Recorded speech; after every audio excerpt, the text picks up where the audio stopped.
Marta, ¿cómo estás? Hola, Caro, bien. ¿Y vos, amigo Yael?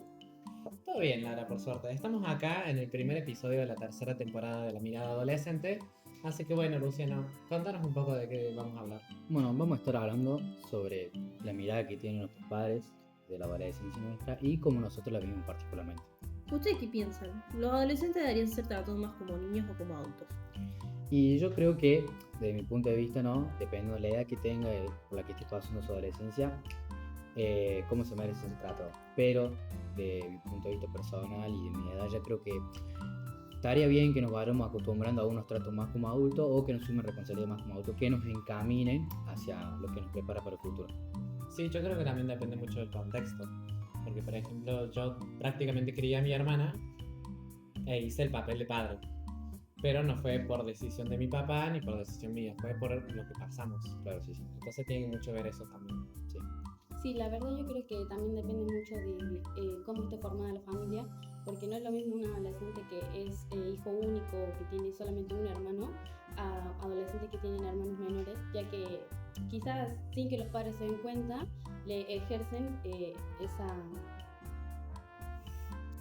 esa responsabilidad de los adolescentes, los cuales en muchas ocasiones los obligan a madurar antes del tiempo. Claro. Yo también creo que tiene que depender mucho de eso. Porque también en ciertas situaciones, no solamente con lo de la familia, sino en situaciones en las que uno como adolescente necesita tener esa madurez y por otro lado, por ahí no está bueno que sean tratados como adultos en ciertas situaciones. Por ejemplo, obviamente, no metas la mano al fuego, son cosas que uno como adolescente entiende que no necesita ser tratado como niño en esas situaciones. Claro. Pero cosas como, por ejemplo, cuando la muerte, por ejemplo, es un tema que se necesita tratado más del lado de los adultos. Y por ahí está bueno que se les trate a adolescentes no como adultos, y no como niños, que generalmente les suelen ocultar las cosas o no se las dicen. Claro. Sí. Supongo que va por el medio de que se lo vaya preparando al adolescente a medida que va creciendo. Obviamente va creciendo y se lo va preparando con las responsabilidades o se lo va hablando, ¿me entiendes? Cosas que actualmente yo creo, de mi punto de vista, muchas veces se pasan por alto, ¿me entiendes? Porque yo no creo que, no es que no creo, sino que lo he visto muy pocas veces que padres se sienten a hablar con su hijo de temas puntuales, como por ejemplo ese que nombraste vos anteriormente, ¿me entiendes? Siento que pasa mucho por alto también en los padres.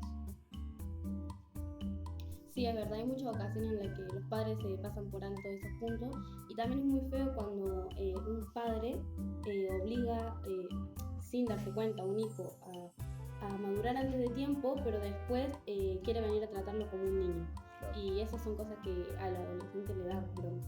Ojo que por ahí también hay padres que lo hacen medio a propósito. Son esa gente que no terminó de crecer también, porque los padres a veces también se comportan como niños o como adolescentes, ¿entendés? Al no querer hacerse cargo de ellos, es cuando se les pone en ese rol y eso genera presión en parte. Sí, es verdad que existen padres que son irresponsables y le meten mucha presión a los hijos tratando de vivir su vida que por ahí ellos no lograron o no pudieron por X razón a través de los hijos. Entonces esa presión también acompaña mucho a generar problemas psicológicos en el adolescente que de por sí es muy inestable.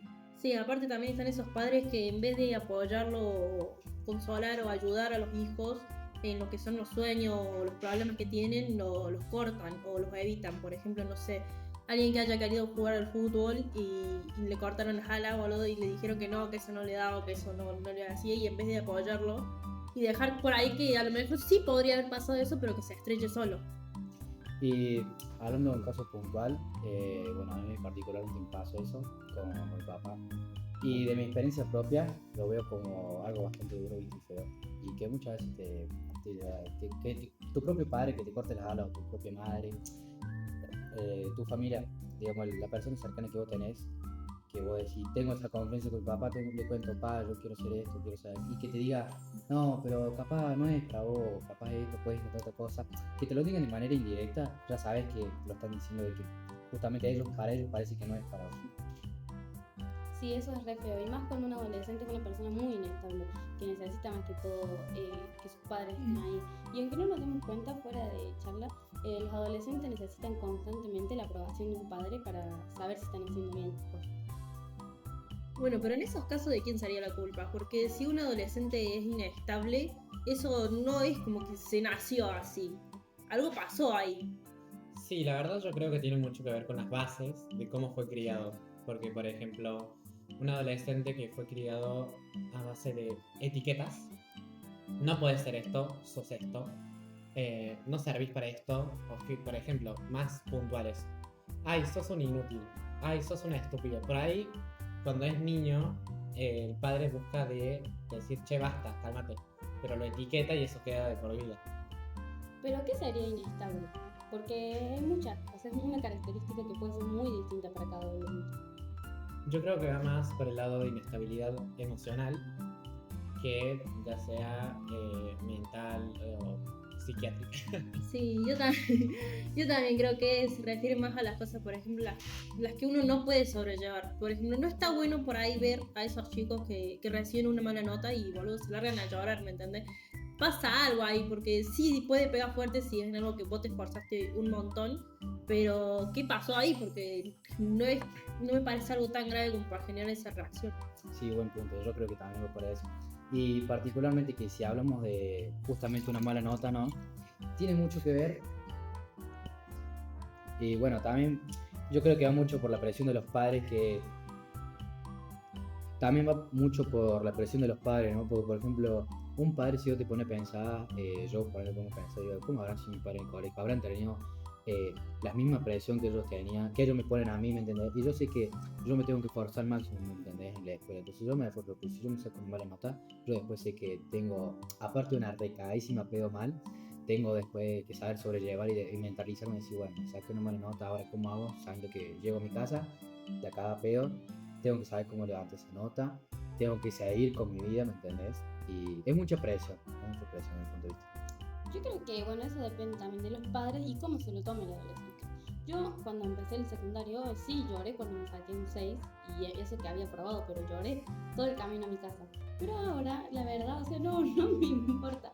Me saco muchas malas notas y me saco buenas notas, pero yo me quedo con lo bueno. Y si me fue mal, yo pienso por qué me fue mal y obviamente intento mejorar, pero no me tomo muy a pecho, la verdad, las notas.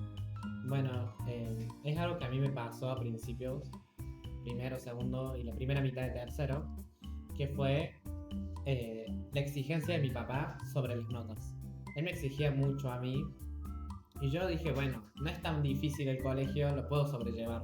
No me molestaba sacarme un 7, pero yo sabía que sí podría haber sido mejor. Y a partir de la segunda mitad de tercero, lo que hice fue poner límites. Le dije, che, mira, no me exijas más de esto, Sí. porque no lo necesito y no me va a cambiar en nada tener todo 10 a tener un 10, un 9, un 8, de vez en cuando un 7, un 6. Claro. No me va a afectar en nada.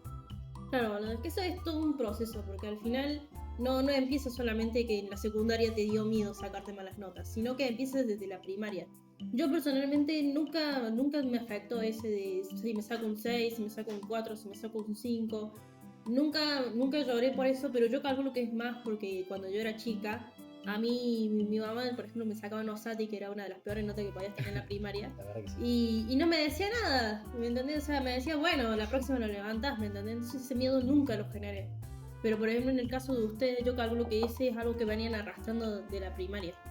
Por eso también creo que está bueno saber qué fue lo que pasaron los padres también en su primaria y en su adolescencia, porque si fue algo que también se nos pautaron a ustedes, porque es algo que les pautaron a ellos. Por eso estaría bueno de entrevistar a, por ejemplo, a alguien que sea mayor, introducir y saber un poco de cómo la vive a esa adolescencia, desde la primaria a la secundaria, a cómo lo vivió como madre o padre y después como abuela. Bueno, yo le hice la entrevista a mi abuela sobre todo lo que es cómo ella vivió su adolescencia y cómo la vivió ya con sus hijos y cómo la vive ahora viviendo mi adolescencia y la de mi tío, que es 2 años más chico que yo. Sin embargo, ella comenta, como lo vamos a escuchar más adelante, que no tuvo una adolescencia normal, entre comillas, destacando las comillas, Claro. debido a lo que tuvo que pasar. Pero bueno, a continuación dejamos la entrevista para que la puedan escuchar.